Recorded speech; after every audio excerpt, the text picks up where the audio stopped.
ఏళ్ల software engineer Hyderabad నగరంలో బాగా సాదాసీదాగా జీవించేవాడు.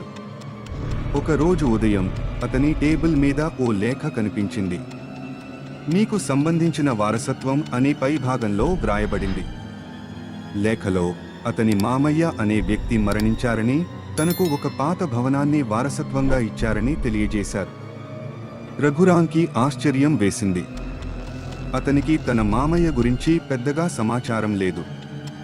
తన తల్లిదండ్రులు చిన్నప్పుడు మరణించడంతో అతనికి కుటుంబ సంబంధాలపై పెద్దగా అవగాహన లేకపోయింది. కానీ ఇప్పుడు ఈ లేఖ తనకు కుటుంబంతో తిరిగి కలిసే అవకాశం ఇవ్వగలదేమో అనిపించింది.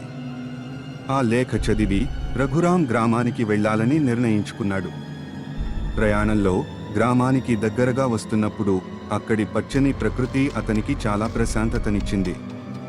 కానీ అతని మనసులో ఎక్కడో చిన్న భయం, అనుమానం ఉండిపోయింది.